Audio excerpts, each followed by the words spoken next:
జగన్మోహన్ రెడ్డి గారి ఆదేశం మేరకు పెంచిన ఛార్జీల మీద అన్ని నియోజకవర్గాలలో మొత్తం 175 నియోజకవర్గాల్లో ఈరోజు వైఎస్ఆర్సీపీ పార్టీ లోకల్ ఇన్ఛార్జీలతో మొత్తం ఈ ధర్నా చేయడం జరుగుతుంది. పెంచిన ఛార్జీలకు నిరసనగా ఖచ్చితంగా తగ్గియాలనే ఉద్దేశంతోనే ఈ ధర్నా చేయడం జరుగుతుంది.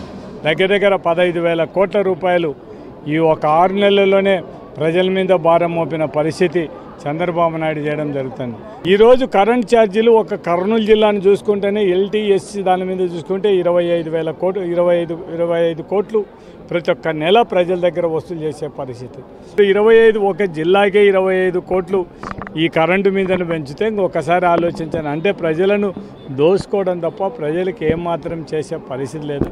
ఇది చంద్రబాబు నాయుడు పరిపాలన కాదు, చంద్రబాబు బాధుడే తప్ప ఇక్కడ ఏం లేదు. ప్రతి ఒక్క విషయంలో అన్నిటికి కూడా ప్రజలకు కూడా ఇప్పుడు చంద్రబాబు నిజ స్వరూపం తెలిసిపోయింది.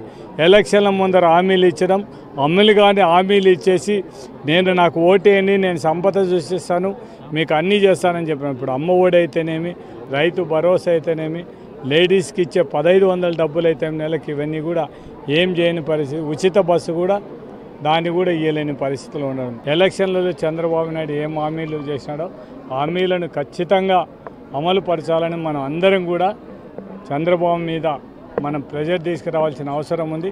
ప్రతి ఒక్క తెలుగుదేశం కార్యకర్త మీద కూడా మనం ప్రెజర్ తీసుకురావాలి.